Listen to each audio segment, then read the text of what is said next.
Camera 1, rolling. Camera 2, rolling. Rolling. Tommy, Alan, Werner, take 1. Oracle as a second part of science-inspired trilogy is as well some kind of continuation, as we started with Quanta, which is happening just before the Second World War in 1938. In case of Oracle, we have chosen 41, so the moment when the Enigma code is broken by Alana Tjūringa, and his very personal dream as well of some form of intelligence or existence which could be separated from the biological body.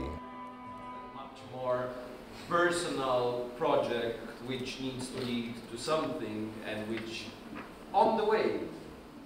As we started to dig into this topic, this cloud was getting bigger and bigger. So I think that although this historical moment of Bletchley Park and inventing the first computer was a spark, was the initial point for our work, then the more contemporary subjects came. I think there is a lot of stories that we found. There were so many women who were working in this topic, which is like thought that it is a topic or very masculinized topic, which is not true. So the history needs to be somehow retold with different voices, and I think that we have a really big privilege to create this story by using historical facts, but maybe try to find holes in the narration that could be retold or that could be fulfilled in another way. There are a lot of elements of the story of Tjūringa that are intriguing. What could be the motor for his desires, for his dreams, for his work in Bletchley, for his desire to go into contact with the machine?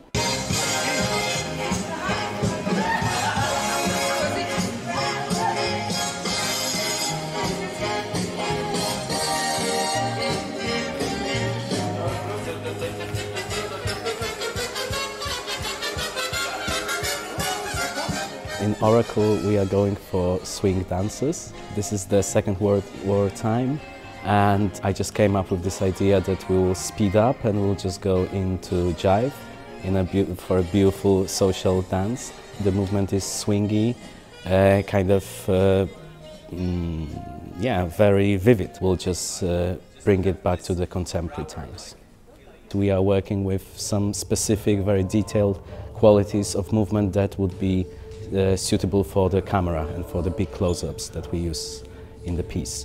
So we work a lot with slow motion, with reversing the movement, with still frames, with symmetry, with building up the image. It's not just moving people, it's also moving images, moving set, moving people according to the set, to the audience, to the dramaturgy of the piece.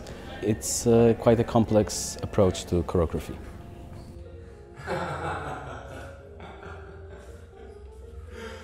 I was digging into 40s fashion and also about how to depict people who work there and who are not glam fashion, more like workwear 40s. I tried to make a connection also to the aesthetics of something digital in a very, very easy way, and so I somehow decided to use a lot of the Glen check patterns, like everything which has squares, to somehow connect this geometry of digital structure, like a very logic structure, and to connect it with this British pattern, and also it was very popular in 40s.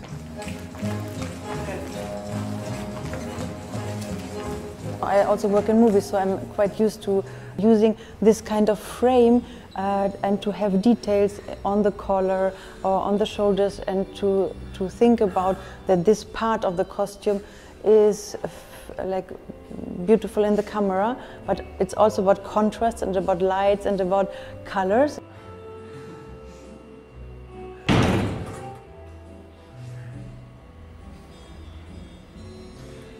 Ladies and gentlemen, like the situation, our conversation will complete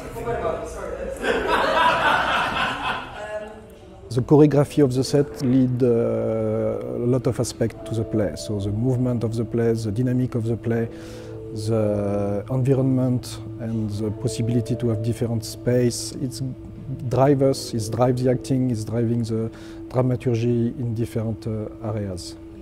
There is not only just this raw, naked architecture, but there is also a lot of light implementation inside. So video, light and architecture are mixed together. For me, it's very important to create some space that can work by itself, meaning that we could watch only movement of the scenography and be a little bit independent of acting and actors.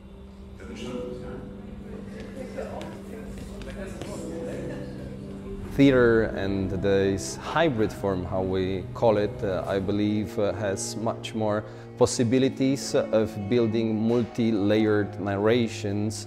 We're using live video techniques. We can build up multimedia performances which are somewhere in between theatre and video art, and as well concert, and like we are feeding on really a lot of forms of art in order to deliver some kind of experience which in the end is unique in its language, which is very multidimensional.